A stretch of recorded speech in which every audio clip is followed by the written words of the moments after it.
अगर आप हमारे चैनल पर नए हैं तो सब्सक्राइब करना ना भूलें।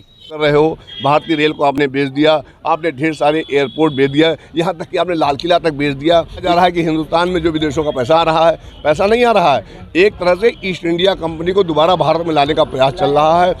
कांग्रेस के पूर्व कैबिनेट मंत्री नुकुल दुबे ने साधा बीजेपी पर निशाना, बोले भारत में बिकावली चल रही है।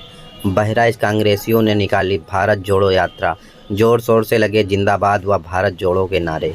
कांग्रेस के पूर्व कैबिनेट मंत्री नुकुल दुबे मौजूदा सरकार को बिकावली सरकार बताते हुए कहा, इस सरकार ने भारतीय रेल बेच दी, कई एयरपोर्ट बेच दिए, लाल किला बेच दिया और ये कहते हैं हम विदेश से काला धन लाते हैं, लेकिन ये लाते नहीं है बल्कि ईस्ट इंडिया कंपनी को लाने के फिराक में है, देश को गुलाम बनाने के फिराक में है।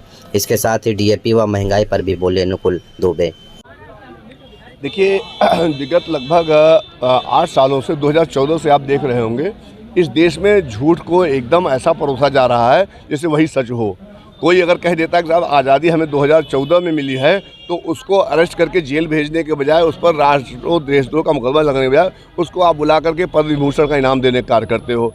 आप खुलेआम संस्थाओं को बेचने का काम कर रहे हो। भारतीय रेल को आपने बेच दिया, आपने ढेर सारे एयरपोर्ट बेच दिया, यहाँ तक कि आपने लाल किला तक बेच दिया। तो ये जो बिकवाली चल रही है और ख़ास तौर से देश को जो गुलाम बनाने की प्रथा चल रही है, विदेशों से लोग गए हैं पैसा लेने। हम लोग को बताया जा रहा है कि हिंदुस्तान में जो विदेशों का पैसा आ रहा है, पैसा नहीं आ रहा है। एक तरह से ईस्ट इंडिया कंपनी को दोबारा भारत में लाने का प्रयास चल रहा है। महंगाई कहाँ पर है, बेरोजगारी कहाँ पर है, किसानों की क्या हालत है, आज डीएपी और धान इन सब की कितना तमाशा चल रहा है।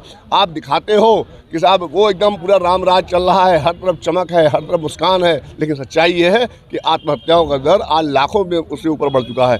इसलिए इन सब बातों की, इन सब सच्चाइयों को लाने का राहुल गांधी जी के पास सिर्फ एक तरीका रह गया था। जैसे सन 42 में भारत छोड़ो आंदोलन महात्मा गांधी ने किया था, उसी तरह से भारत जोड़ो आंदोलन सन 2021वीं सदी में 2021-22 में किया जा रहा है, ताकि एक देश एक बार फिर से जुड़ जाए।